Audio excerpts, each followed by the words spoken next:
Good afternoon, good evening, good morning. Jason here at Signature Esports. A pleasure it is to have you here live and in charge. Second broadcast of the day here. And tell you what, it's going to be a fun one. We like Xfinity Series action. We like Xfinity Series cars, and today is no exception. We are going to have some fun. I am joined in the broadcast booth by Kyle Gretsch. Kyle, how are you doing, my man?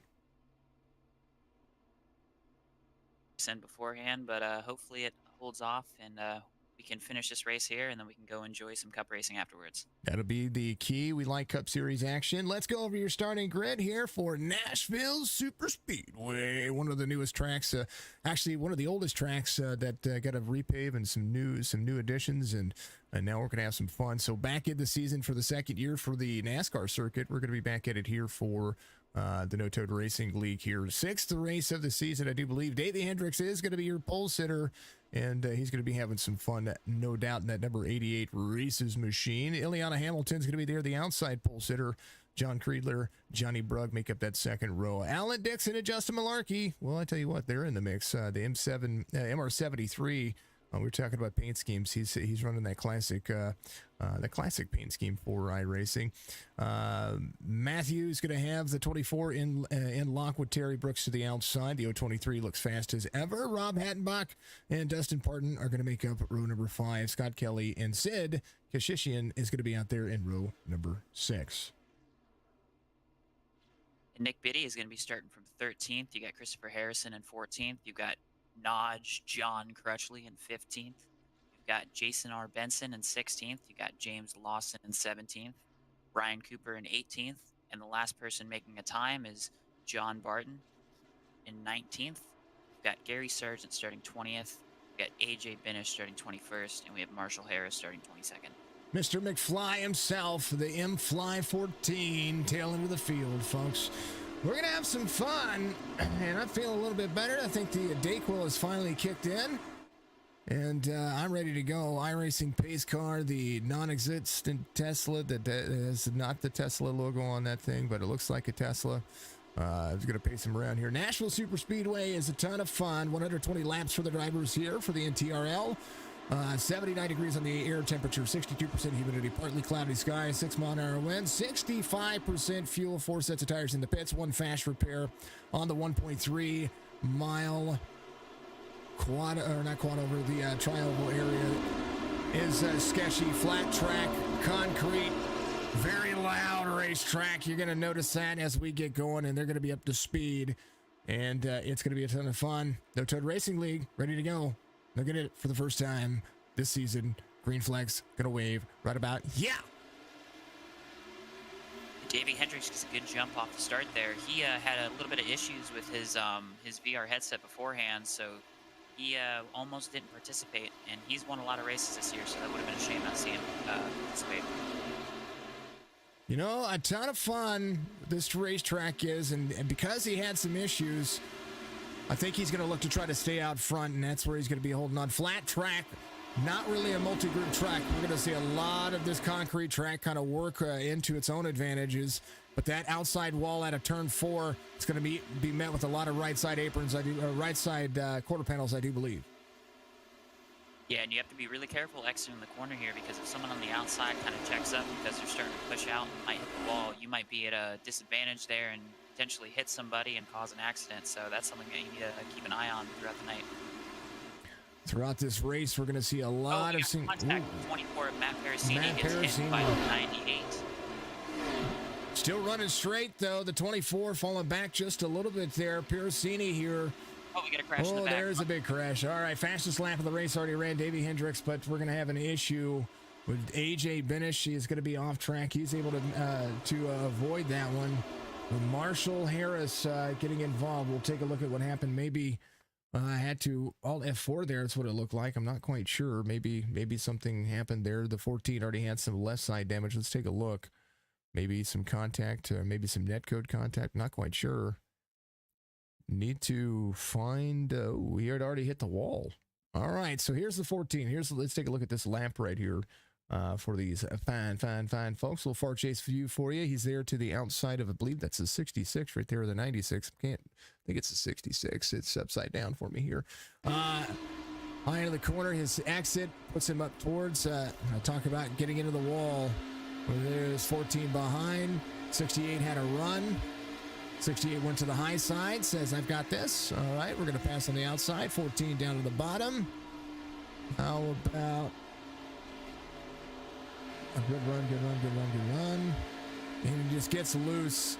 And then in front of the 66 goes around. He got free. That right side just didn't hold up, and so he's gonna drop into pit road there. And I do believe he is scoring him out of the race. So maybe he just got a little frustrated there and went and took an all F4 out of that. We don't want to see that. We would have seen him get out there and make it work. Nashville Super Speedway is a pretty beautiful site. They've done a fantastic job of making this track look absolutely wonderful.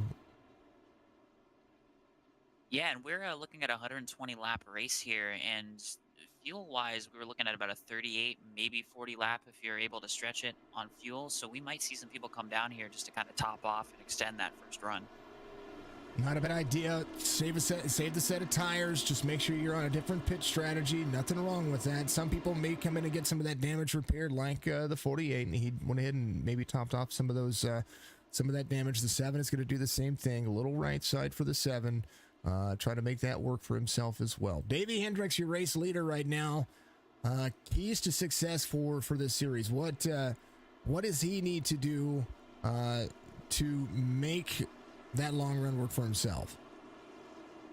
Yeah, you just really need to make sure that you keep the tires on it. That's the one thing, is you can go fast. I think that's kind of the easiest goal to set in iRacing, is to go fast. Find those lines, kind of copy what the fast guys are doing, but it's really important to kind of just have the feel of when you're starting to overstress the tires, trying to keep the right front on it, or figure out when you're wearing out the right rear more. So here it's going to be very, very important to make sure you keep that right front on it. So kind of using the brake smart, setting your brake bias correctly so you can kind of use it to turn the car, and just kind of keep those tires on it so you're out front, kind of maintaining a pace, and then you're able to maintain a gap and maybe later in the run be able to extend the gap by having fresher tires. Absolutely. Absolutely. All right, Kendra, thank you for the like. James, thank you for the like and the shares. And of course, thank you for becoming, that just happened yesterday. Facebook finally graced me with the opportunity to have supporters. Basically what that means is that you're supporting me directly through Facebook. And by doing that, that gives you a special badge. It gives you access to a group that I'm going to be able to do some gaming with me. Things, the private streams and things that I'm a part of, you're going to be able to be a part of that as well. So thank you so much for becoming my first supporter out there. And you are the very first person to have the supporter badge. You even have the #1 supporter badge on the side as well. So thank you very much on Facebook, Twitch, YouTube for Signature Esports. We are also live and in charge of the No Toad Racing League YouTube channel. So make sure that you tune in every Sunday night for that fantastic action. We're going to talk about the No Toad Racing League this Friday in our podcast. So tune in for that. We're going to do that live as well. Thank you. Have a great broadcast. I'm having a wonderful broadcast. Thank you very much. First supporter, I like it. Let's keep it rolling. Hendricks gets a great restart there. We're back at Green Flag Racing. Tell me about it. Yeah, Davey got a really good jump there. In this series, we're allowed to start on the leader. So the leader chooses when he wants to go. He chose a really good point to start moving there. Got a good gap over the 99 of John Cradler. So, yeah, he's just out front and in control. He just needs to keep his eyes out the front window and kind of focus on keeping his tires under him. Tires are a big thing. We talk about 20th anniversary. So earlier, I got a little correction from our good friends over at the No Toad Racing League. Last week when I was talking about it, I misspoke about how the No Toad Racing League has been able to do things. So I want to make sure I read it. The league is celebrating its 20th anniversary. The league was founded 20 years ago. However, their seasons are typically run every few months apart, with breaks in the middle. So they're in their currently in their 22nd season, and there is that's pretty much what you're seeing. So the 20th anniversary up there is the 20-year anniversary, which is absolutely killer when it comes to sim racing in general. But 22 seasons of success, we like to see it. We're gonna love to see what they're gonna be able to do in the future and how they're gonna be able to carry. That is one of the longest running seasons and series that I've been able to hear. iRacing hasn't even been what is it, 14 years? They came out in 2008, And since then, League Racing has been there. Oh, a little contact with the wall back there outside of 4. We talk about it. That was Johnny Brugg in the number 1. Fastest lap of the race, John Kreidler right there. Or Kreidler in the 99. He's starting to catch the 88 here. Yeah, we've had a bunch of people kind of coming off of specifically turn 4 and kind of smacking the wall. Those that I've seen do it is the 13 of Dustin Barton. I've seen the 19 of Sid Kachishian do it. The aforementioned Johnny Brugg. Yeah, it's just one of those things where you can kind of carry the speed out to the wall, and you think you're good, you think you're good, you think you're good, and then you notice you're not good, but it's too late. So you just got to square up the hit and keep on rolling. Ty Trovey on the old season 22 No Total Racing League YouTube channel right now says, let's see Davey continue his top 5 streak and with a win tonight. Absolutely agree with that. Let's see if we're going to be able to, if he's going to be able to have that streak. Right now, he's going to have to hold on to those tires for a little while longer. A driver that we're going to be looking at here is going to be Justin Malarkey right back there, but to the outside of Rob Hattenbach, the 13 of Dustin Barton was trying to roll there. Good run for him so far. Maybe trying to find a different line. He is a little free on the outstretch of that hand, 23 to the inside. Yeah, some of the lines that you'll see here is you'll kind of see people move around, but kind of a good indicator of somebody who's either charging up their entries too much and are going to be dealing with tire wear later on in the run is somebody who just gains a lot under braking, but then loses a lot of time on exit. They're just going to be tearing up that right front, so you got to really, really be careful of. It is just easy to kind of send it into the corner and stop, but you really need to just worry about doing the whole entire corner and probably what might be best for your tires in the long haul. Big long haul is what we want to see here. 13 of 120 being completed. And a big special thank you to all of you out there watching and enjoying. Make sure you reach up, hit the freeway to support. That is to like the stream, follow all of the platforms, Facebook, Twitch, YouTube for Signature Esports. Again, subscribe out there on the YouTube channels. Of course, the No Total Racing League has a lot of great success, and we're enjoying being a part of the NTRL, especially the Xfinity series. And now, talk to me about, they have more than one series, so if somebody's out there looking for racing, where will they find there's another series, I believe it's was the ARCA series before? Yeah, so our Sunday series was an ARCA series. Mondays is now our ARCA series. This is our main focus. This is our Premier League. ARCA is on Monday. Tuesday, we have our 1987 series. We've had other series kind of come and go throughout the week. We have some that are kind of in a summer break, like our Saturday King of the Hill series, which is just kind of like random combinations of legacy cars and tracks that you typically wouldn't think to take cars to. But yeah, if you're looking for good racing, we got our Sunday Xfinity series, which you have to be approved for, so you have to race through either our ARCA series or the 1987 series on Tuesday to be eligible. We love it. Love every bit of it. We talked about fuel strategy. We talk about racing. We talk about points. We talk about everything that goes on with this, and it's always good to see. I'm good to see Gary having a lot of fun with this, and I know that he and Al have been working very hard to keep this rolling. And tell you what, nothing wrong with this series right now. Biggest mover of the race is going to be Nick Biddy, is up 5. The 46 caught my eye there for a moment, and it looks like he is trying to roll the spectrum. Strength of field rating for this series is I wouldn't say surprising, because we have talent all over the place, but I think the average strength of field, which was just here a moment ago, I was trying to pull it up, but apparently when I clicked on the remote, it just wasn't working. It's terrible. Never mind. Let's see. Let's go over iRatings here real quick. Kreidler in the 99, 34.27, tracking down the 26.50 of Davey Hendricks. Ileana Hamilton at a 21.93, 14.99 for Alan Dixon. Rob Hattenbach at 15.92. So that's pretty much the stretch of this. We've got 3,000 drivers. We've got 1,500 drivers. We've got 1,000 drivers. We've got a 907 out there. We also have some 2,100s. So everybody talks about iRating as it's the end all to be all to prove how good of a driver you are. It's like the stats in Warzone where you survive the most drop-ins or whatever the case may be, or how long you survive. Well, that's pretty much what iRacing has come to be. You can have an iRating, and you can have a very good iRating and finish inside the top 10 every race.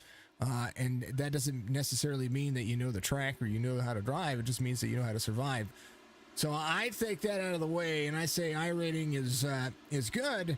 It's good to judge some drivers to know that they've been able to race around people in their same skill gap. However, there's nothing like having an intermixed league with iRatings kind of all over the place, because then you get drivers in there that, one, can learn from those who may quote unquote have the best experience, but also can get out there and run with them. And if they win a race where they beat the best driver in the series, well, that's more. I think that's more of a bragging right than having 1,000 wins on iRacing. Yeah, and the thing with iRating is important when you're doing kind of league, or not league races, but when you're doing official races, because it kind of gives you a gauge of what the people around you are doing, and kind of what they're capable of during races. Of course, you have your people that are 8K, 9K, and those people are going to be insane. But um, you've got other people that run like one specific car track combo, and they're just good at that one thing. Mm-hmm. And then you've got people who just don't do official races that much anymore. And I think that's where league racing, you kind of see these iRating mixed fields, because number one, you don't have an algorithm doing it. As you see, Dustin Barton, it's like he got up in the wall.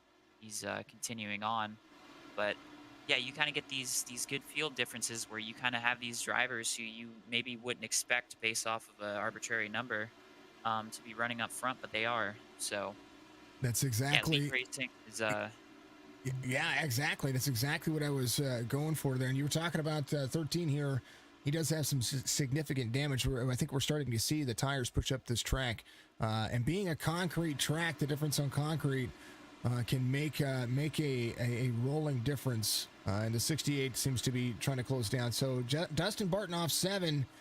If he comes down pit road, does he take the arbitrary fast repair this early in the race, or does he take a moment to try to figure out what he has as repairs go? I think it depends on the outlook of the race. I personally wouldn't take the fast repair unless you're absolutely dogging down the straightaways. He could just be kind of uncomfortable and try to find his groove. Some people maybe join the practice late because, as I mentioned, the Cup Series race kind of getting delayed, and maybe people trying to stick around for that. But yeah, I think the fast repair is a good option, but ultimately you don't want to be caught out near the end of the race without a fast repair and have a big accident come up with 20 to go when everyone's on fresh tires. Turn 4 is becoming a doozy. The number 1, we watched him get into the wall there as well. He's got some significant right side. Sid Kasheshian behind 19 has the same right side front damage there. Looks like James Lawson to pit road. He's got no front clip. He's got some damage. Maybe it didn't seem like he towed. Did he accidentally use his fast repair already? Makes me wonder. Davey Hendricks out front. Makes me want to Reese's. He says not sorry on it. I like it. I like it. Oh, James Lawson used his fast repair under the crash he had with the 14 car. Who's caught up on the outside of him. Man, oh man. 66 looking for getting some stuff fixed. Man. Dustin Barton tail end of the field, trying to make it work. Jason Benson took over that spot as well. Gary Sargent making it work. Gary, I think, started from the pits, came out with everybody else. AJ Binish. I know we said this last week, but there's a 7. It's got a little line in Kugel. I know how to say that, but I can't pronounce people's names sometimes. 68 of John Barton's the driver he's tracking down. These drivers still up a few spots. Nick Biddy's still the biggest mover of the race. Ileana Hamilton with that throwback Hellman Chevrolet paint scheme from the old Dale Jr. days. Still out there. That paint scheme's still out there being ran today. It does look like he's fallen off since, or they've fallen off since P2. So 5 spots dropped. John Still trying to work off Davey Hendricks, but Davey having those top 5 nights, well, it's coming out to be the advantage. He's out front by 1.2 seconds. Into turn 1 he goes. Yeah, Davey's come out strong. Had 3 wins in the first 3 races that we scored points. We've had drivers come along to this league, specifically Skylar Carnes, who, when we were running the ARCA cars, would win 2 races, wouldn't win a race, then would win 2 races again, then would lose the next one, just for the entire season. So he won a majority of the races. So potentially on the heels of having another one of another one of those seasons like that for Davey Hendricks, kind of coming in and kind of pulling out one of those performances. Thomas, thank you for the like out there. Ollie the Mongol said, sad I'm missing this one. Have a good race. Well, I tell you what, we're sad to not have you there as well. Make sure that you keep coming back and enjoying yourself. Thank you so much for being out there. Much love. I got Twitch having some fun out there. Thank you so much to everybody doing what you do. Big love to everybody out there for making our platform what it is. Keep it rolling. Keep things going. And keep that stream running. And if you are here after the fact, after watching the NASCAR race, and you're tuning back in, thank you for tuning back in. Our replay value is just as high as our live views, which I like, and I like seeing that people get back in after the fact and talk about the race, and then get back in and enjoy it. Folks, tomorrow night we're going to be with the IVRL series. We're going to be back here at the same track for the Truck Series. So the International Virtual Racing League is going to have the HMG Innovations Truck Series on Monday night. Tuesday, the Go Racing Legends should be back at in the trucks as well. Wednesday, we're going to be doing our fun run like we normally do. We're going to be Irwindale, and I'm probably going to broadcast that one as a good old fun race, just to have a special event, because I want to do that. And we might spend some time going through official races, watching the official races, and maybe broadcasting and commentating some of the official races. We'll see which one they throw us in, and we'll check out what people are doing. Well, I don't know. That'll be Wednesday. We'll see what we do Wednesday. It might be a lot of fun. But Thursday night, back at it again for the Chop Shop Xfinity Series. So double dip in the Xfinity Series each week. No Toad Racing League on Sunday, then Thursdays for the Chop Shop Racing League. Chop Shop's going to have a Cup Series starting here on Sundays as well. That'll be really early in the afternoon, about 1 o'clock in the afternoon, coming up here very shortly. So we're going to be working with that as well. That's going to be a lot of fun to run. And then Friday night, our first of many podcasts to come. They're going to be trying to run. Rob Hattenbach, the 4 car, has got some speed, but something that's impressing me, the 023 or the 23 of Terry Brooks Jr. is running collectively faster laps than the race leader right now. Yeah, that could be a good sign to come. He's one of our drivers who came over from a 1987 league. So he came over, used to run in those 1987 cars. So tire wear is a main component of those. So you could be seeing that kind of coming back here later in the run, with him kind of maintaining the pace. 87s are such a tough car. They're a lot of fun, but they're a tough car. Davey has really put on the speed here. He's outstretched his hand. John fell back to third. Alan Dixon has made up some time here. He's up 3 spots his last lap, 32.72, trying to get around John, which has allowed Terry Brooks to catch up as well. Nick Biddy still up 7. Does have Justin Malarkey trying to be in the hunt back here, but it does look like Nick Biddy is trying to track down Hattenbach. Hattenbach in 5th, and there goes Nick to the inside.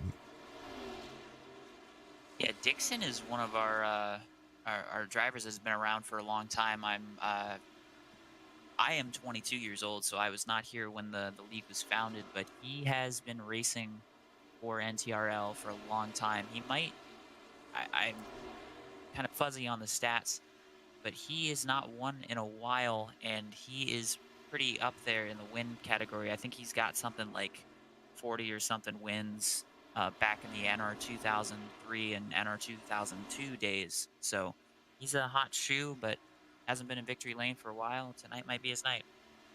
I tell you what, always a ton of fun to know the history of this series and to know the history of what these drivers have been able to do. Speaking of points, we need to talk about speaking of stats, we need to talk about points. Right there, No Toad Racing League in the middle of your screen. Let me drop down that real quick. And drop down that real quick so you can get a clear view. Davey Hendricks currently with 3 wins in the series for the Xfinity Series. Oliver Turin, Kobe Sutphin, and Michael Redding, John Crutchley. That's the way it looks for the top 5. You talk about Alan Dixon. He's tied for 6 over Matt with 98 points, and he's trying to have that solo position. So Alan may be trying to push a little bit more here to try to find. So Davey has 4 top 5s.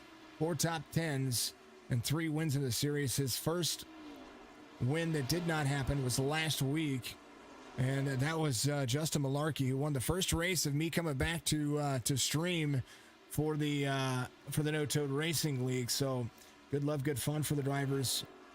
4 of 12 events, so this is the 5th race of the season. And I'm looking forward to seeing what's going to happen. So Davey's still trying to be the class of the field. He's got these cars figured out, but Alan Dixon behind might try to pull something out of the wake of a pit strategy call here. We'll see as Terry Brooks looks to run the high side here. 33 into pit road. I don't know how I feel about them pitting at this point because we had the caution where they were able to save fuel. They might be cutting it close here, so we might see some fuel strategies coming into the race here. Kind of your drivers that you expect to be good with fuel that are in the race, or someone like AJ Binish, who's had some wins taken away from him for pulling out an excellent fuel strategy and just getting unlucky with a late race yellow. Davey Hendricks out front is saying, "Hey, I'm good. We're good for a little while." Sid Kasheshian's going to take over second here. The 19 rolls. Crutchley up to 3rd. And the distance is about 12 seconds that separate 3rd to your race leader right now. And maybe opportunities for these drivers to try to find some stuff. Now we're going to have a mix of tires and fuel. Sounds like the 88's letting off and coming down. He is. Yeah, I like extending, of course, because it kind of puts you in a good window with fuel. So yeah, the later you can stay out, the better. There does come a point where that, maybe isn't the smartest idea, but it's definitely something that you want to take advantage of throughout the run, is just kind of being able to stretch maybe that 1 lap or 2 laps, because come to the end of the race, if you do need to save, that puts you much closer to actually making it near the end of the race. Well, John Barton's trying to put himself in position here. Everybody's a little bit tight right now as far as old tires. 68 trying to stay low here. Looks like he wanted to go higher there to be able to continue to run his natural line, but some lap traffic and making it very difficult for him. So I think he's like, you know what, I'm just going to come to pit road. I think the 23 is going to get an unsafe pit exit. Terry Brooks, he was coming out of pit road, and that's what my reaction was too. He was coming out and he clipped the grass and almost slid back up into the racetrack. Terry Brooks on the pit road, maybe unsafe pit exit. That's going to be a stop and hold. According to iRacing rules, we'll see if that actually plays a factor here. We'll see if he hits his pit stop and it's a stop and hold, or if it's going to be a stop and go. It's a stop and hold. He's going to take it. AJ coming around. He's your race leader. The number 7 came in on lap 4, and he's still looking to try to hold on to what he has. Maybe put some folks in a precarious situation. If a caution were to come out, that might benefit him. But Davey Hendricks, he's back out front. Fastest lap of the race. It was just ran by the 99. 30.79 on the relative. And that Xbox throwing machine is looking to do more. A little right rear damage from a little bump there, it does look like. He comes around, we'll take a look. He does. He got a little crinkle there. We got Jonathan Brugg in the YouTube chat saying something along the lines of how tight the car was. Potentially a setup thing with the Xfinity car where the setup was really tight. So that would be really, really tough for the drivers here trying to, keep that right front on it. I don't know, what these drivers are going through. I haven't done the Xfinity car on Nashville, but that potentially could be playing into the race here. I like to hear it. KPTV75. That's my buddy KP Kelly Pointer. What does it cost to join the league?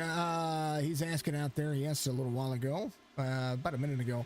So this league is their premier league. So in order to run in this league, from what I was described just a moment ago, you have to make sure that you have run in one of their other series to do that. What does it cost? I don't have a clue. I don't talk money.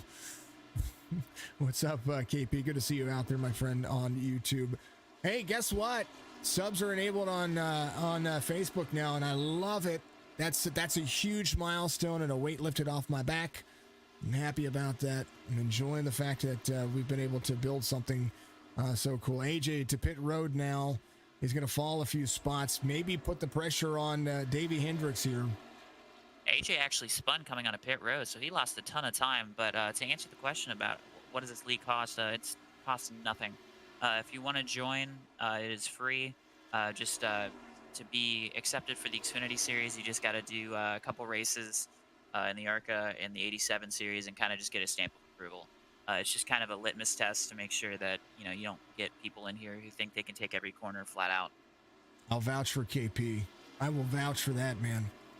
He's one of my buddies. Justin Barton, 68, or John Barton. Actually, John, I think, just DC'd. John Barton maybe having an issue there. I'm not quite sure. Something happened there. Like he went on and off track on 48. I had to come back down. So maybe that was another penalty that happened there. I'm not quite sure. So right now, AJ being tracked down by Davey to not be a lap, from leading to almost going a lap down on the 88, and right behind the 42 of Jason Benson trying to get around the 88. Benson came in on 42, so he's on the same lap time as that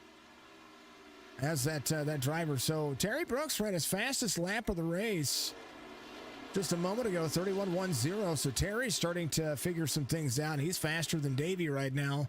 That makes for some interesting runs here. Maybe some change. Now, Terry, of course, had that pit road speeding penalty, or that unsafe exit right there, and now is trying to make up all that ground. So, in that point, do you drive like a PO teenager, or do you just try to make it work? So we have 4 sets of tires, so I think it is in the cards to kind of drive like a PO teenager. Yeah, you don't want to get caught because he is currently 2 laps down. So if he can get himself in a position where he's only 1 lap down, that would be way more beneficial. So that could be his goal potentially. But yeah, just at a really hard disadvantage here. Just needs to somehow find a way to kind of get him on that 1 lap down. The adjusted sets probably made for a day, Tim. It's not a bad idea. Georgia driver in second, Alan Dixon rolling. Dixon's been fast. He's been consistent. He's been trying to make up that time. KP does like the 87. So you've been doing a lot of different tracks here lately, and it's always good to see KP. It's always good. KP TV 75. If you want to find him on Facebook, Twitch, and YouTube, he does YouTube driving tutorials and talks about tracks like that. Go check his stuff out. Maybe you should we need to get you doing some more reviews and stuff like that, KP. I got content ideas for you for days, brother. It's a real shame for AJ Binish to kind of spin there. I mean, he's probably would have been about 14, 15 seconds off the leader, and he's currently 29 seconds with Davey Hendricks kind of looming in his mirror a couple seconds back. So going from kind of a four lap overlap on strategy to being almost a lap down is not where he was expecting to be. Not after the run here, but again, it's a 1.3 mile track, and that's something to take into consideration here. We're running lap times that are similar to what a 1.5 miles would run. Xfinity cars usually run about 32 to 33 second laps, and as the tires fall off, it goes up to about 35 second laps. Here we're seeing the quality of what this track can do, and the corners are what make or break this one. 18 degrees on average for the track here, and it's been and it shows, because it shows that the more flat the track is, the more it runs. I mean, there's harder banking at Bristol and Dover than there is at this racetrack. Yeah, this is the racing here is very unique. Like I said, I haven't raced here in Xfinity in a minute, but I've done this track with the 87 cars, so those really stick out, because you got these corners that you're really focused on kind of getting around, and they're very tight and constricting, and then you get on these straightaways that are almost the same length of a mile and a half, so it's very kind of off-putting, kind of the racing here. It doesn't really race like a 1.3 mile or 1.5 mile track. It races more like a Phoenix or a Richmond kind of track, where it's a short track, but not really. Alrighty, folks, it's that time of the race. We're about halfway, and before we do so, I want to make sure I talk about Nerds Doing Nerd Things. That is my caution sponsor. Didn't talk about it earlier when we had that caution, but Nerds Doing Nerd Things, they've got a podcast every Friday morning that you want to go make sure you take a look at it, talking about everything nerdy. And once we're past the halfway mark here, we're gonna play their commercial and have a good little look at that. But man, oh man, a lot of folks still in the race. We've got 17 drivers out there running, and 5 that have decided to call it quits for the day. 2 laps down for Terry Brooks because of the penalty, but he is moving through the field like he owns them, and he's right behind Justin Malarkey, who's in 6th. So opportunity missed on the pit strategy, or on the pit road exit there. But when you clip that grass down there, you can clip it on the inside, and you can also run across it by accident on the outside of that lane. So you got to kind of make sure that you take your time coming off pit road. As much as you want to get out there and get racing, taking your time sometimes at this track might actually make it work. Davey Hendricks below onto the asphalt, concrete above, and the darker portion is asphalt. You see how that wears. Concrete typically wears the track a little bit more because of the groove surface that they have done here, and nighttime racing has shown that the tighter car prevails. Yeah, and speaking of the grass and stuff, I'm kind of shocked to have seen 2 accidents, or not accidents, but more incidents where people kind of gotten wide. We had the aforementioned Terry Brooks kind of getting wide exiting, and then we had AJ Binish kind of overcooking it coming in and getting into the grass. So yeah, showing that getting on the pit road, it's very, it's a thing that you need to practice. It's the thing that you can gain a lot of time with, or it's a thing that you can absolutely ruin your race with. So yeah, just a mistake by 2 drivers. Is it more easier to know that occasionally that, all right, that driver got into me, I can accept that, but when you make your own mistake, is that harder to deal with as a driver, or is it more of a standpoint where you're just like, all right, I have to accept that as well? I think it depends on the person. I think you got some people who are just here to have fun, and they don't really take anything too seriously. You got people who just kind of get on a pit road kind of safe, and then you got other people that kind of attack those pit entrances. I think people that you see attack the pit entrances, they might be a little bit harder on themselves, because they kind of mess up their entry, and they go, oh man, instead of gaining a couple tenths, I should have just backed it down and just safely made it in. But yeah, it's just it's one of those things that right. It's a balance. 96 disrupted the line for the 33 there for a moment. He lost a lot of time to the 99 behind him, and lost a lot of time to Davey Hendricks in front of him. Cat and mouse game going on here, folks. Before we get back into it, there's the 99. He's starting to track him down. 1.3 seconds was the relative. It was 1.7 seconds back from the 33 of Alan Dixon. But now he can really see him in his windshield. Folks, I'm going to be right back with you. We're going to take a vocal break. Make sure you hydrate. We're going to play a commercial. We're going to let these guys run for a moment.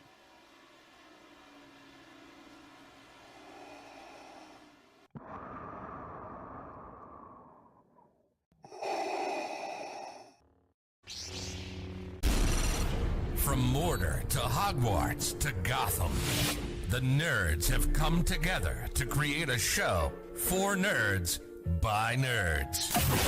Join nerds doing nerd things as they talk about all things nerdy. Stay up to date on the show by liking the Nerds Doing Nerd Things Facebook page.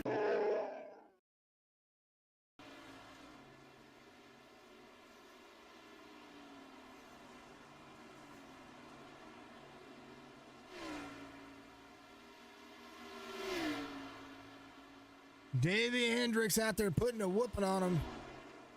About 4.8 seconds back, but now I talked about Alan Dixon being about 5 seconds off the pace of Davey Hendricks. Something has happened with the lap times over the course of the last 3 or 4 laps. We're at 66 of 120, and they've really slowed down. 32.3 for Davey Hendricks' last lap, 31.80. So that 0.5 of a second that we were talking about before now coming into play. And these cars just, when we were first watching this race, they were just cruising. And right now, it feels like they are just inching around the track. The speed just seems not to be there. And you can almost make out the letters on the tire. And that's the way this track has been working.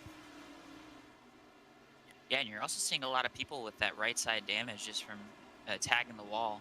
You see a lot of the people that are more up towards the front that kind of have the cars kind of clean, but you see we've got a lot of people that have kind of fallen out of this race or multiple laps down. You got, John Barton who's out. You got Dustin Barton who's out. You've got Johnny Brook who's out. You've got James Lawson who's out from crash damage. You got Marshall Harris who's out from crash damage. All of those are related to wall contact. 3 of those are accidental contacts that didn't bring out a caution. So that's the thing that you just got to be careful with, is just kind of not getting that push and kind of hitting the exit, and then also kind of keep the tires under it, so you're balancing a bunch of little different things here. Always good time. KP, thank you for the share out there, brother, on Facebook. Caleb Patton out there in there getting that like out there. Thank you so much. Appreciate you very much. I appreciate everybody being out there. Thank you to everybody on Facebook, Twitch, YouTube. Pit Road here is very different and challenging. Absolutely. You're assuming it's on it is on everything is on Facebook, Twitch, YouTube every single week until I make the level of partner on one of the platforms that forces me to be on one platform. So we'll see which one that happens first. Hopefully that becomes the thing one of these days. I would love to see that. 88 seems to be clutching it into turn 1 and 2. It seems like that might be his late race play here. He's got 5.3 seconds over Dixon. Dixon was catching there for a moment. Maybe had to have a full send moment there for a little bit. Now 0.2 of a second separate the lap times between the first and second place. John, who was about 1.2 seconds to the rear, away from the. Ooh, John gets into the wall as we go. We give him the commentator's curse. Not only did he hit the wall, but Rob Hattenbach, he came in camera focus and he tapped the wall as well. Yeah, just kind of getting that. What's the word I'm looking for? You're looking at something and you just follow them straight into it. That's you get tunnel vision. Ryan Cooper having an issue. He had to jump to pit road as well. I don't know, maybe he got spun around or something like that. He had an issue. Having to jump to his pit. Yeah, you get tunnel vision driving sometimes whenever the race feels longer than what it really is. And maybe that might be the case here. Maybe these drivers are kind of feeling like this is getting... It's a lot longer than, not really than it should be. Then it just seems like it's very spread out and very repetitious right now. So the battles are less and less likely to be there. Nick Biddy up 8. He's going to have the 23. Still trying to hunt for his position back. Looking forward to seeing what this battle is going to be. Of course, we're getting close to that pit stop limit here. We're talking about 36 laps when it came from the basic stage before. They ran all the way to about 40 to 42 for most of the drivers, but we had a 5-lap caution period in there where they had to slow down and get themselves taken care of. Most of the drivers came in on pit road on 4. I think we're going to start seeing AJ Benish came in on 47. He's the driver that no doubt is trying to do something different. Yeah, AJ is very, very good at saving fuel. We had we have a league funding race where we just It's a money race where you kind of pay to enter in. If you pay in, you can win some money. But he clutched the entire race at Las Vegas and was able to stay within a tenth of uh, a fast lap time and saved somewhere around 4 or 5 laps of fuel. So Yeah. so he knows how to save fuel. I would be really concerned if someone doesn't stretch it past lap 80. Hopefully someone, if you're trying to make it to the end and only one more stop, kind of pitting 81, 82. So that's about where I would be hoping you'd be coming down. Because if you come in the next, 4 laps and not stretch it past that point, I'd be really concerned with not making enough fuel to the end of the race. I think Davey Hendricks is probably going to go to 84. I think if he can make it, or 80, at least to 80. If he makes it to 80 or 82, he's going to have a 40-lap stint there. KP says he was in a next-gen car earlier at this track, and it was in an open setup with hundreds of laps, so I know how much is on that one right now. It's crazy. How many laps do these cars get on a full tank? These cars get, what is it, 60, 65, 66 laps on a full tank here at this track? Wait. 65, 66 laps on a full tank. And right now they're running 65% fuel. So that's pretty much the manage right there that you're seeing. You're seeing roughly about 42 to 44 laps on a guesstimated pit stop. But when we see 40 and 42, I'm more inclined to see 80, 81 out of these drivers to be able to put 40 on this race line. That is going to be the most important factor here when it comes to late race manageability. Davey Hendricks, one of those drivers that is looking at that himself. Yeah, I asked a couple people before the race started. I know a couple people in this race. The fuel range that I got was somewhere around 38 to 40 laps. So I was hearing more 38 if you're not doing anything special. So I think, kind of stretching it that late, like you said, is very crucial to kind of having a successful race here in the end. I think part of what we're seeing here out of the 88 is he's clutching it early in his run, so we can run a little bit longer in the end. That's what I was talking about earlier. Let's go on board with some of these racers and look at the cockpit view and listen. He's clutched. He is so clutched. Yeah, and with that big of a lead, a couple laps ago it was 4 seconds. Now it's currently at 6 seconds. Yeah, he's got no pressure, so he has the luxury of being able to kind of be able to clutch here, and he's actually been able to kind of gap while clutching. So he's kind of putting himself in the perfect position here.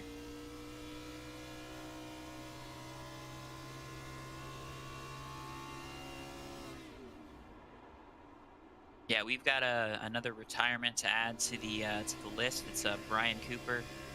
Looks like he kind of got a little loose off a corner, and I don't know if he's just kind of had a little bit of a fed up moment with that setup. It seems like the people are complaining about it being super tight, and just left, or if he had some sort of overheating issue from damage.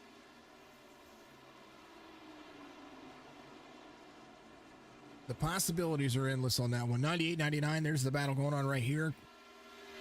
99 trying to hold on to his position, but Rob Hattenbach pulls up 6 more spots, and the 98 trying to do some damage here. Here's the 46 to the inside. Slide job city from Nick Biddy, and the 97 of Justin Malarkey. So John was up there. He was running decently, and now all these drivers have pretty much caught him. Ileana coming to pit road, first of the takers as 81 begins. And that will be your factor. Alan Dixon to pit road. No doubt that was going to happen. Davey Hendricks will be out there running a little bit more. That car sounds so quiet coming around the corner before he releases that clutch. Yeah, anybody pitting this lap, I would be, or actually, no, I think pitting this lap's kind of like the earliest point to where you can kind of make it to the end. So looks like most people here are kind of getting close enough on fuel to where they're being able to make it. Oh, Biddy just got spun. Nick Biddy. Caution comes out at the worst time ever for some of these drivers that are on pit road, needing to now leave pit road before they get lapped. unfortunate circumstances. So some drivers who did not come to pit road are going to be looking at maybe being a lap down here. And on top of that, the ones who did come in, they're going to be trying to get a free pass. But Alan Dixon came in on 81. He can stay out and no doubt be your new race leader. Oh, man. KP, thank you for the shares out there as well. All right, folks, caution. Yeah, that's fortunate there for Alan Dixon, but yeah, just that accident in the backstretch was, I don't know, defensive, but also kind of also late move. I dropped it up to just a racing incident, but it looks like we've got, Alan Dixon looks like he has scored one lap down, but you should get the wave. And that is from second to being in that position is unmanageable. All right, here's what happened. This is Nick Biddy, who was outside inside the 97 here. It was pulling a slide job city there for a moment, trying to get around everybody. 97 battles here to the outside. Nick slides up kind of late a little bit. 97 to the back quarter panel. He's going to be right there on the. Ooh, I think that was just a little bit of close racing where Justin Malarkey was still just a little bit in the gas. They both kind of let off the gas at the same time. He was trying to follow that line down, and the 46 rolled into the corner. Didn't just kind of got him loose. That was almost not worth a caution there. Mandarin, good to see you out there. KP and James, keep chatting it up. Much love to you. Back to live here. Alan Dixon looking for a free pass or a lucky dog. Free pass. He is not going to be your lucky dog. So he's going to get a free pass. Rob Hattenbach. John is going to be there as well. The 24 of Matt Piercini is going to be there as well. Scott Kelly, Ileana Hamilton. Jason Benson on pit road. Terry Brooks on pit road again as well. Terry was your lucky dog, though, I do believe. Looking at the laps here. I think so. No, Jason must have been your lucky dog. Jason Benson was your lucky dog, so he's going to be looking at that. Terry Brooks able to get to pit road, so he's taking care of that. Davey Hendricks will be your race leader once again. Oh, man. Crazy.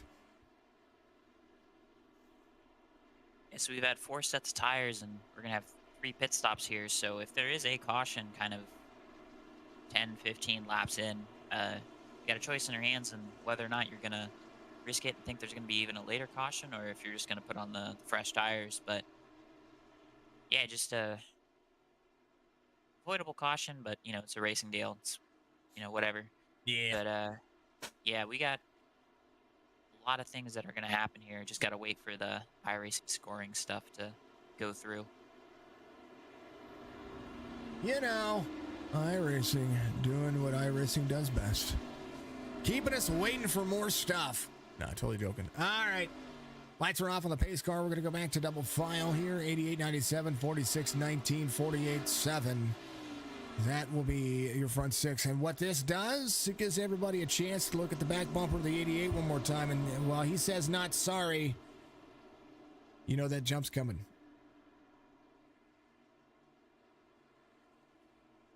Yeah, but you never know throughout the race. You got a lot of people that are really good learners, you know, people who maybe don't put in a lot of practice because, you know, they either have, you know, full-time jobs or their dads or, you know, they've got multiple responsibilities. So you maybe have people who've, you know, throughout the course of the race have just been learning because we are on a fixed setup. So, yeah, just because he's been out front this whole time doesn't mean that he's going to stay up there, as we see the 46 is lagging a little bit. KP, thank you for the 500 stars out there. He says, make sure you share, follow, and love this page. Much love to you, brother. Thank you so much for the 500 stars. Hashtag KP's in chat for me. I appreciate you.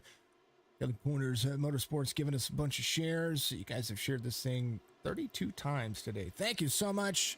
We're back at it, though. Green flag waves. And I tell you what, I went from not feeling good to feeling all right now. Thank you so much, everybody, for being supportive of the stream.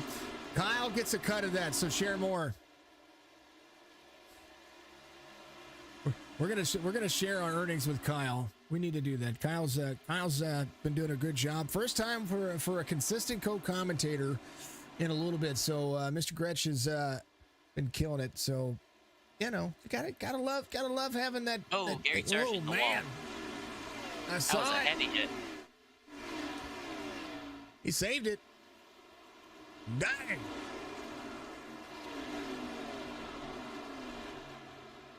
IWT 28 there at the 42 to the inside. How many laps can you do this battle before you need to get up the racetrack? That's the big factor. That's the big factor I'm seeing here. Yeah, it seems like running up the racetrack is kind of easier on the tires, and also kind of helps you maintain the momentum. But kind of running that bottom just kind of forces that person on the outside to not be able to diamond, as we see 3 wide here with Harrison and Benson, as Benson kind of backs out to let that go 2 wide. 33 of Dixon driving like a PO teenager, ready to go. Fastest laps of their own race right now. Justin Malarkey finds his pace, able to get up there and now run with Davey Hendricks. We watched Malarkey take that right side damage earlier, and this was the battle last week too. Maybe the 97 of Justin Malarkey says, you know what, I can get out here and run with this guy. Sid ran his fastest lap of the race as well. He ran a 31:07. AJ Benish running a 30:85. Fastest lap of the race for all of the drivers is roughly, I think AJ had that lap. Oh, no, I'm sorry. It was not. It was John, and the 99 ran a 30.79, so that's the lap to beat if they want to do it. The later in the race we go, the better off we're going to be. Half second between Hendricks and Malarkey when they were just a tenth. What happens here with Malarkey? Does he need to find a better pace? Because right now he's got a little bit of nose crinkle after taking his fast repair, I do believe, or getting his damage repaired from that right side. Did he get into the back bumper of the 88? Maybe you just have to check it up a little bit. Oh, Malarkey was involved in that last caution, so that's all damage from getting into Nick Biddy entering turn 3. So, yeah, Malarkey's just one of those guys who just doesn't show up for a little bit, and then he comes back, and then you kind of forget about him, and then all of a sudden he just is all the way up at the front and he wins the race. He finds a good sense of speed, I think. Well, he doesn't have just the plain paint scheme. He's got a couple of logos on there now. Oh, he's got sponsors. I remember his just plain white ARCA car that he'd run with a little bit of green on it. I like there's it. There's something very funny about kind of people running just base iRacing schemes and just being competitive. It's just kind of a funny sight. But yeah, your paint scheme has nothing to do with your driving habit unless you're a person who runs the DuPont scheme in a ARCA E-split race. Oh, Davey Hendricks. Not sorry about his speed. Reese's 88, Malarkey and his own biohazard simple paint scheme behind. The 19 of Sid driving the DeWalt paint scheme. A little Stanley love going on for the Ford. Nick Biddy in the 46 has a little bit of rear damage. He is full send mode for the I'm watching the 7 and the 46. Sorry, I had to pause there. It made me anxious. He's got a little line of Kugel there. Line of Kugel inside. Little Johnsonville pool room going on right there. Yeah, Nick Biddy, the most famous driver out of Dawsonville, Georgia. Dawsonville, yeah. Oh, man. Look that up. Georgia getting in the chats right there. Folks, keep chatting it up out there. I love seeing you guys do so. Make sure you do it. Something just fell off. I'm guessing the setup was made for day, like you said, and then it was probably tight to begin with, but the night temperatures will do that, and this track just typically drives tighter. It's worse in the trucks. Oh, we got contact. 83 of Christopher Harrison just got tapped by the 33 of Alan Dixon. Alan kind of just missed the bottom line there, washed up the track a little bit, and hit the 83 in the left rear. The threes getting involved. Holly Farms pottery, or not pottery, poultry. I read that wrong. I knew it said poultry, and I went, oh, that's pottery. Yeah, appreciate you. All right, caution, folks.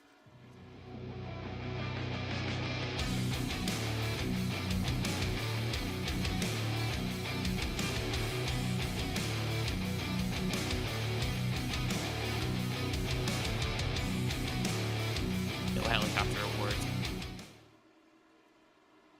No, you're absolutely right. No helicopter award so far, and that's going to be interesting to see. If we get one. If we don't get one, that's okay. It just moves on to next week. All right, that was Nick Biddy in the 80. Ooh, that was a long time ago. That was what happened to him there. Christopher Harrison, here it is. Sorry about that, folks. I clicked on the wrong dang old button. Let's see the run here. 83 up high, 33 drops in, tight in the corner. Oh, I think the 83 was still coming down for corner entry. Let's go overhead. We're going to take a look at that. 83 stayed really high there. A little far chase view. I call this the RC move. Race controller. Look, 83 drops in the corner, has the turn. 33's, oh, he did come up a little bit. Got a little net code involved there. 83 was still holding that second lane while the 33 was trying to get there. So the 33 looks to be a little at fault there. Little tire hitting the bottom of that apron. That's what happens to the bottom of that apron, folks. When you hit that tire, when you hit your tires below that exit or below that corner, you're going to see that right there. You're going to see that exactly happen. Ileana driving one of my favorite paint schemes, little Hellman's mayonnaise, or Hellman's salad dressing. Let's call it what it is. No, I'm totally joking. I just like that paint scheme. It's been one of my favorite Xfinity Series paint schemes for a long time. Because Junior was running it, and also because when I met Dale Jr. outside of the racetrack one time, it was at a convenience store.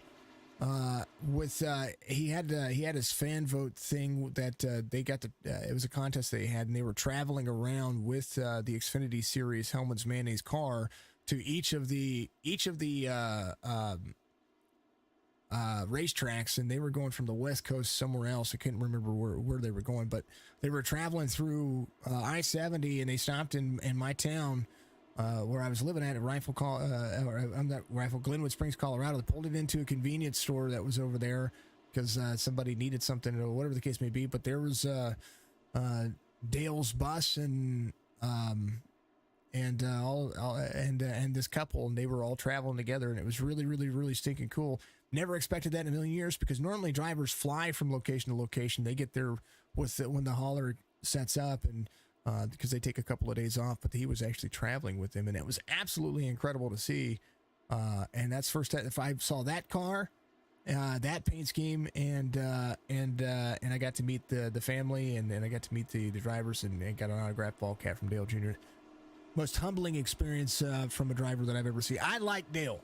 And that's probably what made me a bigger fan of Dale Jr. was being able to meet him and know that what he is in real life. Yes, he's probably a butthead sometimes, but what he is in real life, he shows up on the track and provides that. Somebody's getting a free pass here, and he needs it. Yeah, it looks like Jason Benson got the free pass. Terry Brooks stayed out, so he's going to be back on the lead.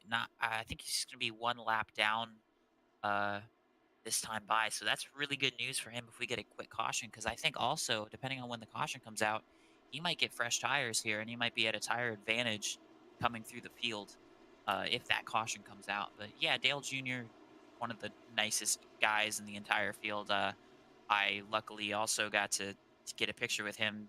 He was coming out of the broadcast booth at Richmond, and just happened to see like two people freaking out over somebody, and I realized it was Dale. He was getting ready to drive away, and the thing that everyone should exercise at home is ask, hey, can you do this? Not, demand stuff out of the drivers. I asked if it was okay if I took a picture with him, and he said, yep, and took a picture with him.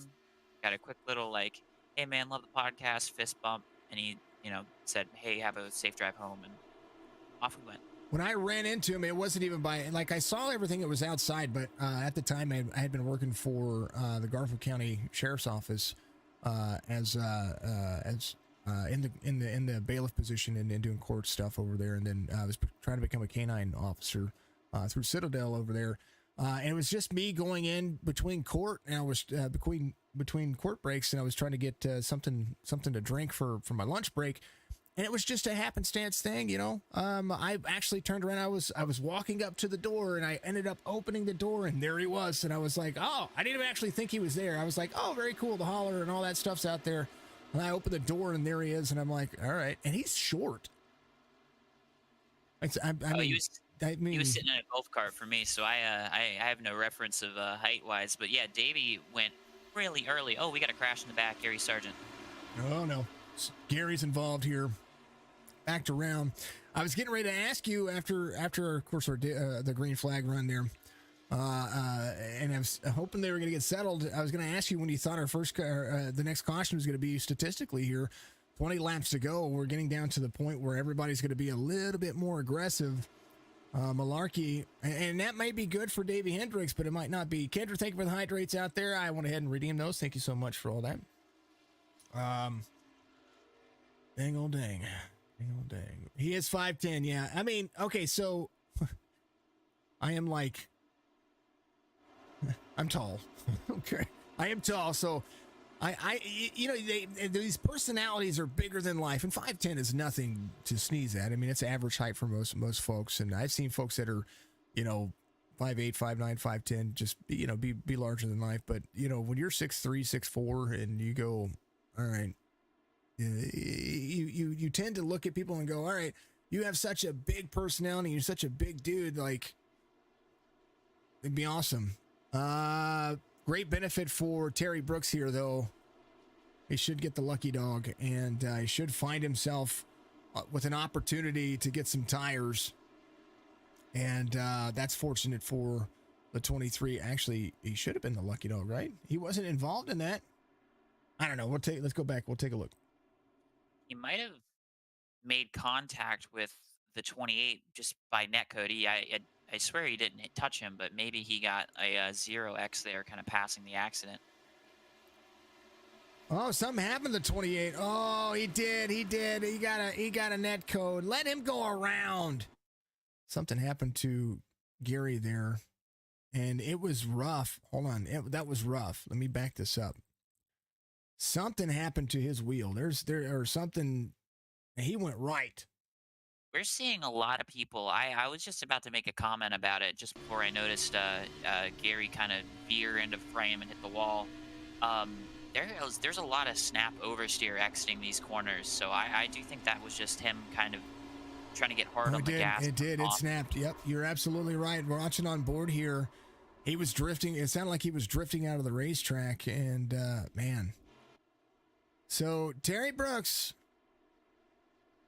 to come to pit road.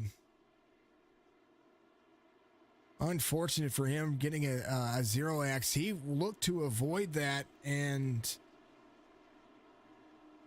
dang it. David forgot about the restart zone. Yes, he did. I don't think we've enabled that for this series. I'm unsure, but that would have been a definite penalty. But yeah, just go when the pace car goes off. I'm glad they introduced the restart zone because I am a single monitor man, and I don't like having to look over to the left and having to gauge when the pace car's in. So I know when the inside car is going. I like having that designated shorter restart zone. I think that's more fair for everybody. I like the fact that if they use a restart zone, it'll give a guarantee. If the race leader goes in before the restart zone, then everybody can gauge that. But I like the idea of it penalizing somebody, though, if they're not utilizing the restart zone. That right there, I want these leaders to be accounted for it, because if you just go when the pace car's off, that right there becomes a cat and mouse chase. And when it comes to league racing and stuff like, not just league racing, but even in officials, when it's tracks like this where you need every inch to be able to keep yourself in that better judgment and that better guess line, then that kind of makes things a little bit more. And we talk about this being a simulator and being a quote unquote a video game. And we talk about iRatings, how people survive or min-max themselves. A lot of drivers do it just like that. They get a huge jump, and with 10 laps to go, or 5 laps to go, they know that somebody's not going to come after them. They know they're not going to be able to do it because they're going to be able to maintain for, unless of course they make a mistake. But most of the time it's by leader. Well, I'll just battle for second here. Yeah, you got a lot of tracks where the restarts are a problem. Where if you're the inside lane and you kind of get that jump, you're gone. There's no chance for the outside to kind of catch you.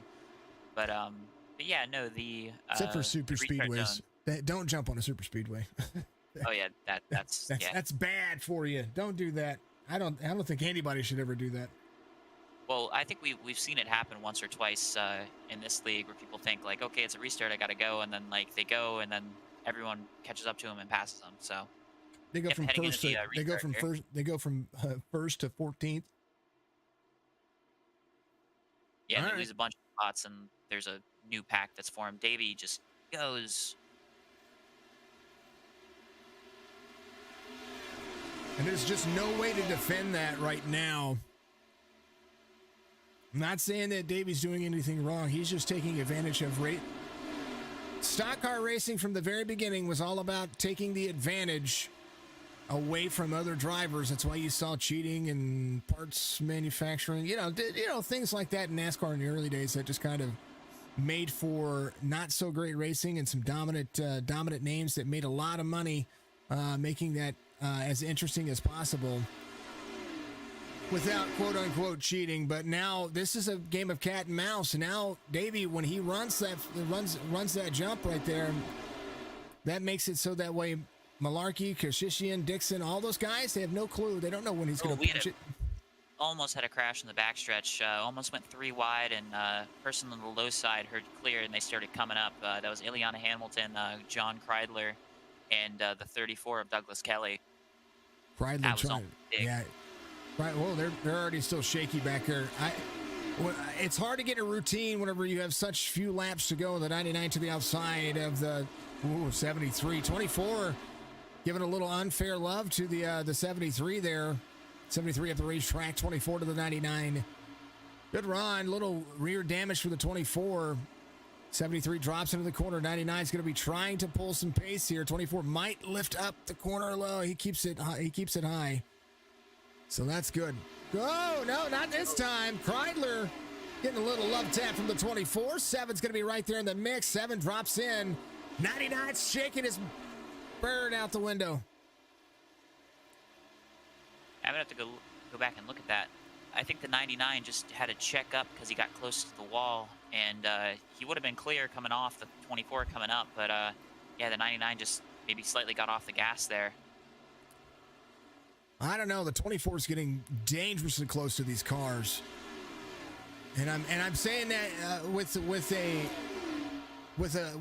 hey, I'm my perspective, not from their perspective. This is my perspective, folks.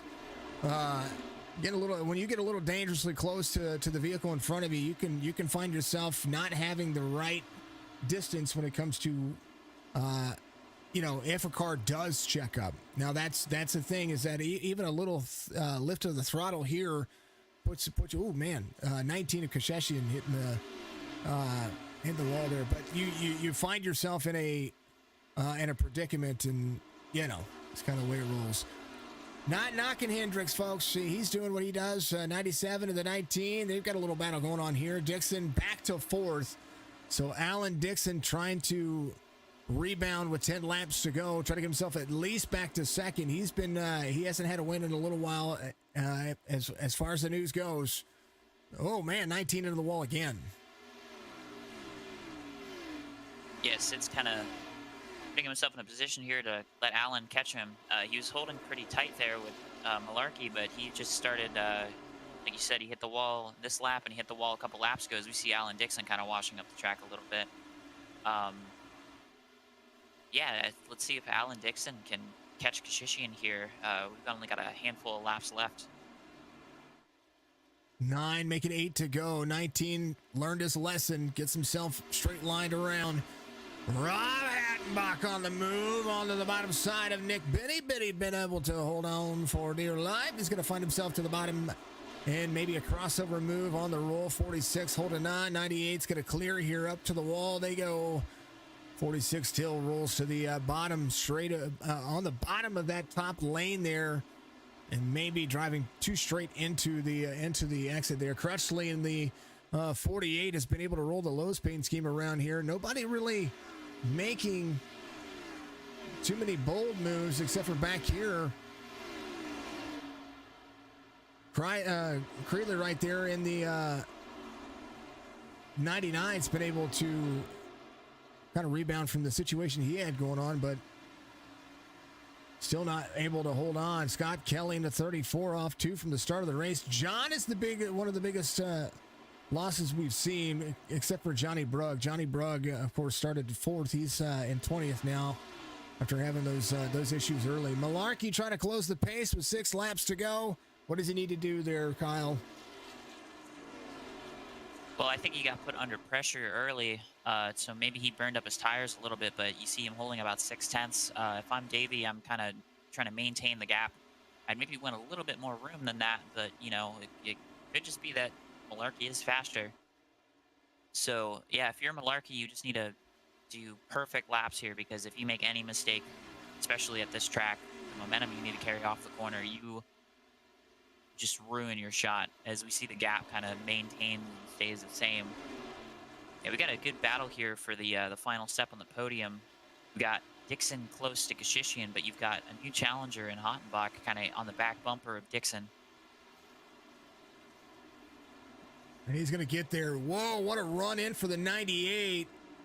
That almost caused an issue for the 33. It's pulling the drive line off. Everybody has a different drive line here. Rob running about a 10th faster than everybody else. He came out of 97. I bet he had a fresh set. Everybody had a fresh set that came in.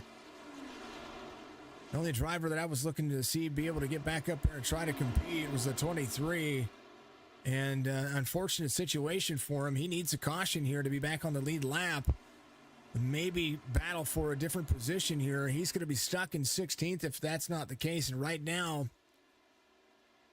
Malarkey needs a full send mode because Hendricks still 6/10 of a second, flirting with 7/10 as they get into turn 1. Malarkey needs more out of this racetrack right now because Hendricks is going to pull away from him again. Yeah, you're not seeing too much of a difference here lap to lap in the gap. So if you're Malarkey, you got to hope that Hendricks makes a mistake. 'Cause you're doing the most you can at this moment. 2 laps to go. 19 getting a little bit dicey there. 33 to the inside. I should explain. We have Misak Kashishian. He goes by Sid. So Sid Kashishian on the high side here. He's going to roll off pretty good. Are we going to see 3 wide? No, we're not. The 98 kind of gives up there and is going to try to set him up. 33 is going to force. He's going to force the 19 to be run up the racetrack here. 33 is going to be there. White flag waves. And that's 2 spots lost for the 19. Running hard to the inside. That's what happens. If you stay in that second lane, you're going to get kind of forced up. So Alan Dixon solid in third right now, but Hattenbach's going to be able to try. Davey Hendricks, though, the class act led pretty much every lap of this race other than under a green flag pit stop. And has been able to push it and pull the boundaries here. He's going to come around and win by 7/10 of a second over Justin Malarkey. Yeah, good win there by Davey Hendricks. That was just a dominating display. 4th win on the season. That's just crazy. We got Malarkey, who won last week, who's finishing in 2nd. And then we've got NTRL veteran Alan Dixon on the podium. From Augusta, Georgia. Used to live there. I was stationed there. Like it. Love the golf course. Just saying. Terry Brooks, no doubt, needs iRacing to do him a favor. Yeah, really unfortunate deal there with that contact. That really wasn't contact.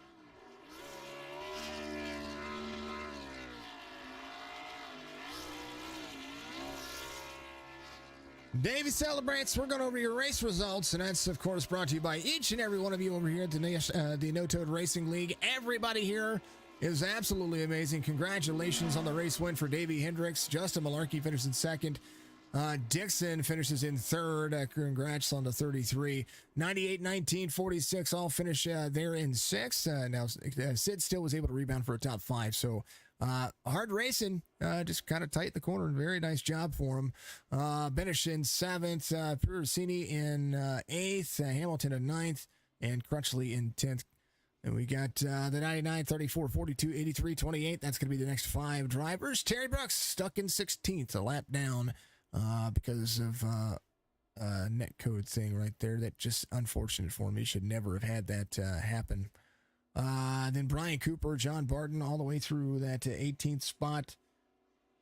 And Barton, Brugg, Lawson, and then Harris only was out there to be able to complete one lap, so that's unfortunate for him. Let's talk to some people. I think that's a big thing here.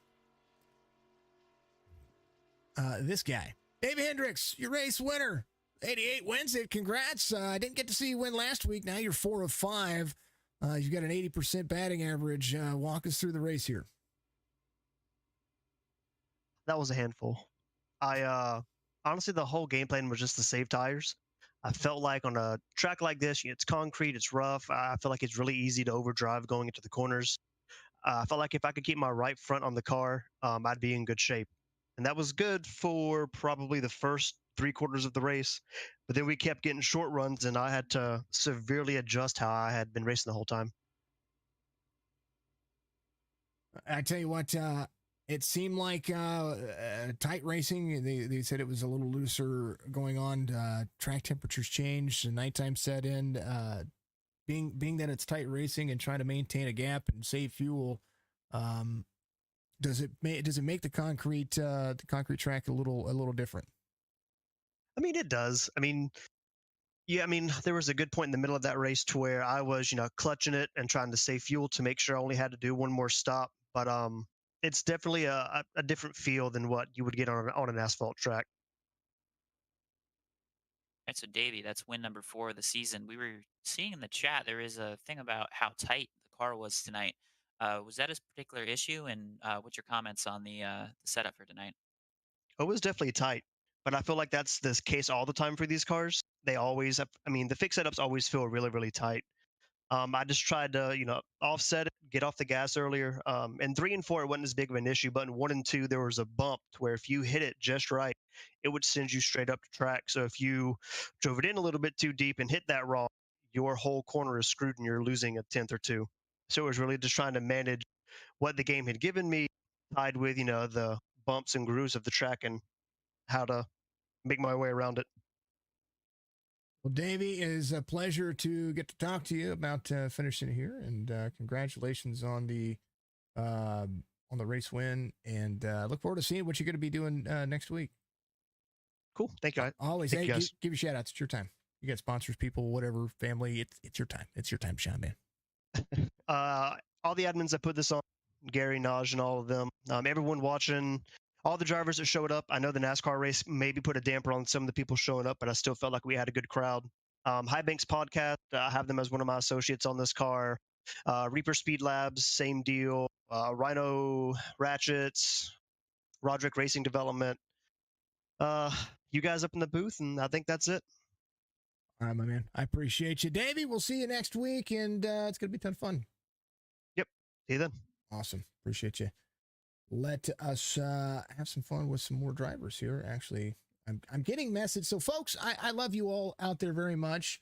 I use Discord as a primary way to communicate with the drivers and to be able to pull people back and forth.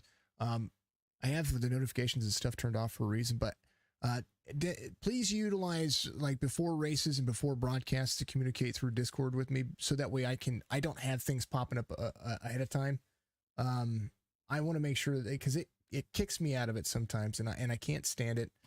So I love you all very much. So, and I'm not trying to complain during these folks' broadcasts. I promise that this is their time to shine.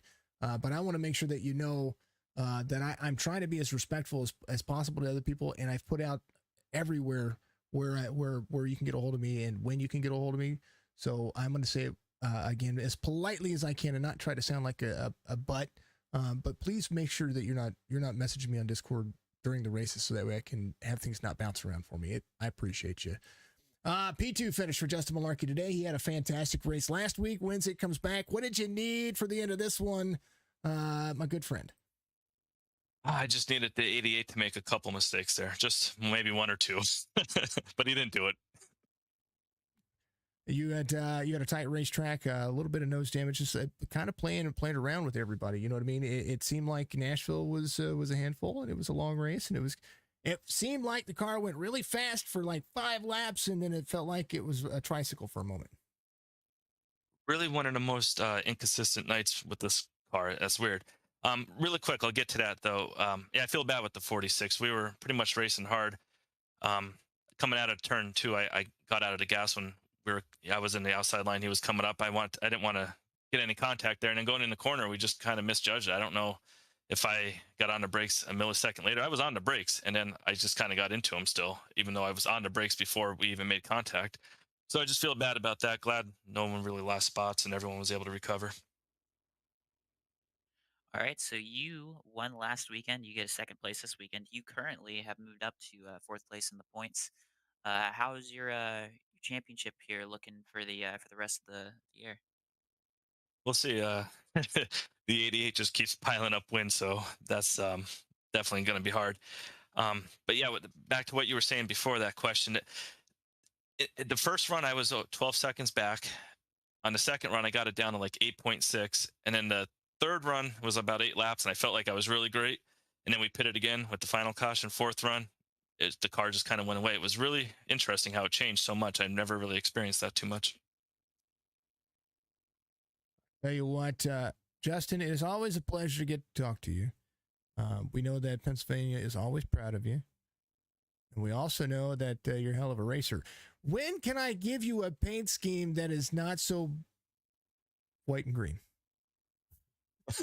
I added Pearl Jam tonight to the front of the hood, the stick figure.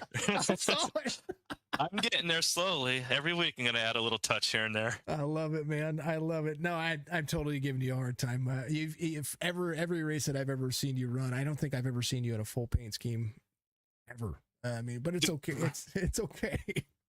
I have to do something because the old mom's eyesight isn't 20/20 like it used to be, and I got to have something that's bright for her to see it with colors.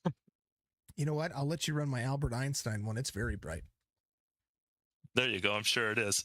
It is. Well, we all know me and graffiti. I like it on my cars, and it's very bright. Justin, it's always a pleasure, man. Give shout outs out there. I know you mentioned your mom, but you got a lot of people to thank.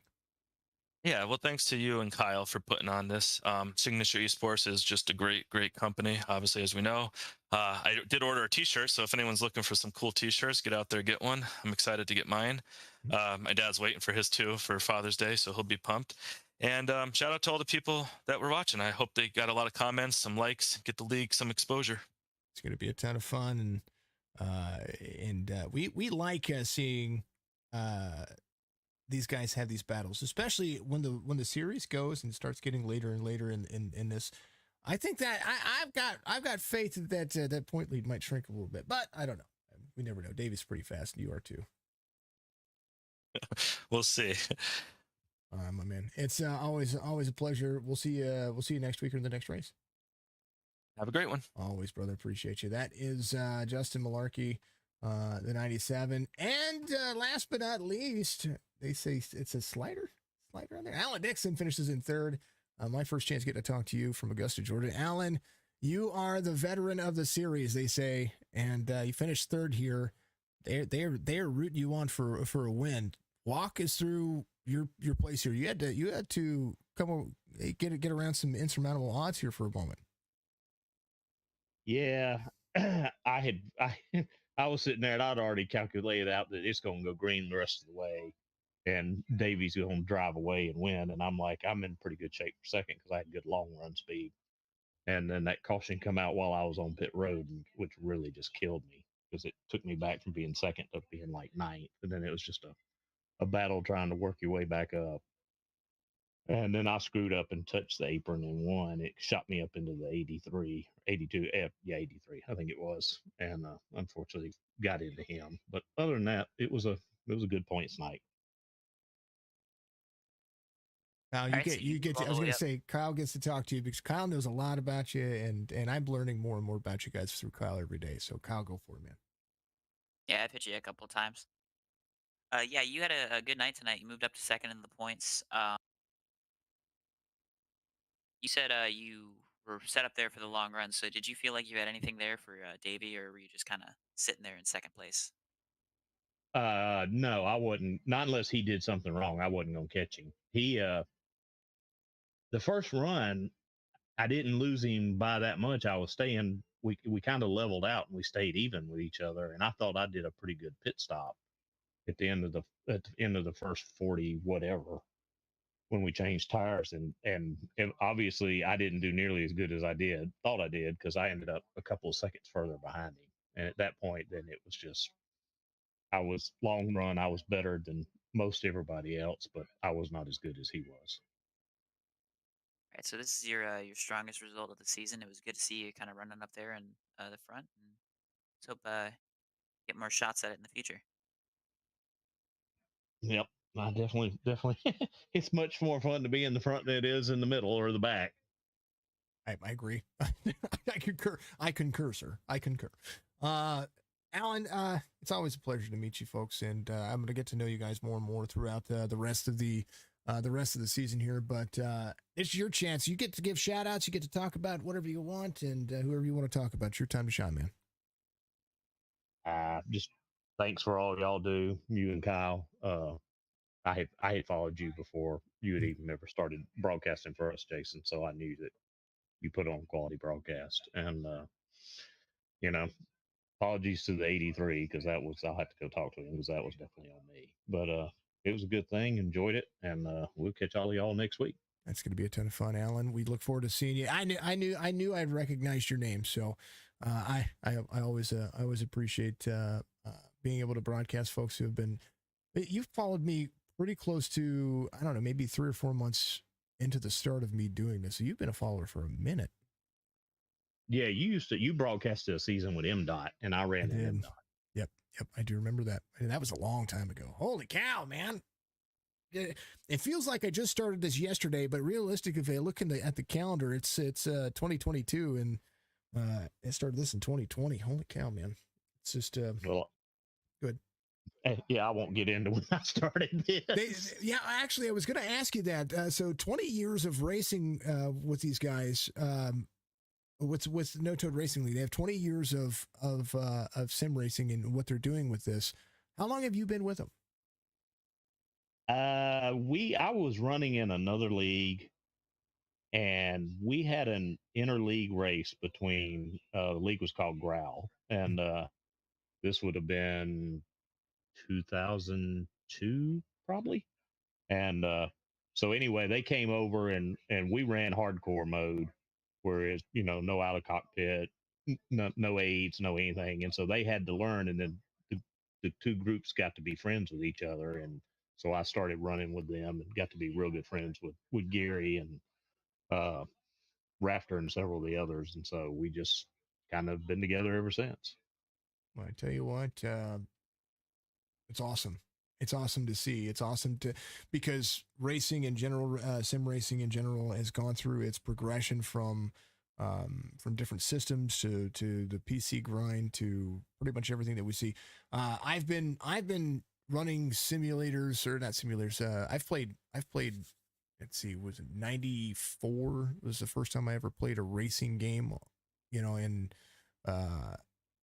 to see where it's gone from there to here, it's incredible. I don't know how you feel about it, but it is one of those things that you kind of are in awe of what's to come in the future, because I think iRacing is going to have a graphical update very soon that's going to blow some of the other series out of the water. Yeah, the first racing game I ever ran was Bill Elliott's NASCAR Challenge, which would have been like 92 or 93. Yeah, that was the first game I ever played, actually. Yep. So, yep. And then NASCAR 1 came out from Papyrus, came out in 94 and so forth from there. So I'd ran all those and then got into league racing online about 2000. You know what? We're the old ones of the bunch, and it's okay. We don't mind that. We've been playing video games since before Kyle was born. Apparently, I've heard that one. Yeah, Kyle. They used to have. There was this video game. It was called Pong, Yeah. and all it was a ball that went back and forth, and you had two paddles. Yeah. I have played it. I'm sure I'll find out about it on my favorite app, TikTok. You know what? We should make him a TikTok there, Alan. What we'll That's the do only is way I'll learn. well, I'll have one controller on my end, and you can take a little video of you having a Pong controller on your end, and we'll put a little ball between us, and we'll call it. It's not paddle ball, with the string and the pink ball and the paddle. It's not that, or the ball in a cup. Remember those? Kick the can. Yeah. I do. Those are things that we do. We're old. We're not old, but we're seasoned. We are like fine wine or fine scotch, whatever you want to call it. Veterans of life. Veterans of life. I love it. You know what? I don't mind that. Alan, congrats on a P3 finish. I look forward to you try to take one of the wins away from one of these guys here very soon, and hopefully we'll see you up here next week. Appreciate it. Thanks, Jason. Thanks, Kyle. Always, my man. That's the man. That's the guy behind the scenes as well. Kyle, what are your takeaways from the race today? Other than I'm only giving you a young pup because you're going to be doing this a lot longer than I am, and to be able to work with you and to be able to have our Sunday nights together, it's been enjoyable, and I look forward to many more with you, and get you into the grind here. We need to get you into more and more races. I think you've got something here that you can pay attention to, and you pay attention to the history of not just the league here, but the racing style and what the drivers are going to be doing. We're going to see Davey Hendricks win again, I'm sure, but what are your takeaways from today for drivers that are going to be going forward? Yeah, my takeaways today is Dixon. Really, I'll give him driver of the day from my standpoint, at least, from kind of understanding kind of who's capable of what. He's this is the best run I've seen him have in a while, and I do think he had legitimate pace to be able to pressure Hendricks into actually having to use his tires a little bit. So yeah, just a really tough night. A lot of DNFs, just not from big accidents, just from personal mistakes of kind of getting tight and hitting the wall. We talk about next week and all the interviews. Next week is the 4th of July, which is our off week, but we will be back 1 week later at Atlanta. Atlanta. I love that track. The proper Atlanta. The good Atlanta. It's hot. It's spicy. Spicy tires coming.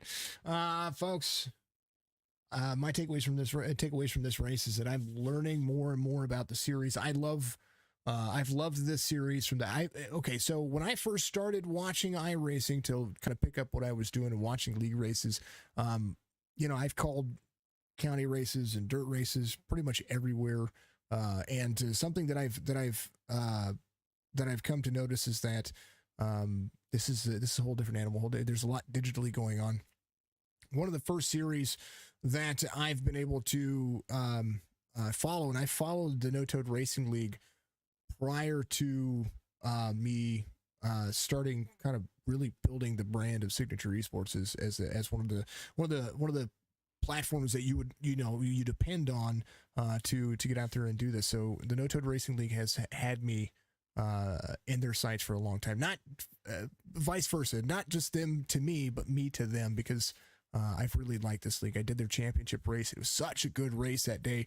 And that was almost, I don't know, maybe a year ago, not even quite a year ago, but it was still enjoyable. And this series is, it's really striking me. So they have 20 years. I have a 20-year-old, and so it kind of matches. We can keep doing this. It's going to be a ton of fun. But my takeaways from this race are that we have a lot of gut, and we have a lot of grit out of these drivers, even for a racetrack as flat and as new as this one is. So we appreciate everybody doing what you do. But for myself and Kyle over here, I want to thank the No Toad Racing League for their awesome experience that we've had here today for this race. And I also want to thank you all for kicking butt and taking names. We're going to be doing more and more as we continue to grow. Make sure you tune in tomorrow night for the IVRL.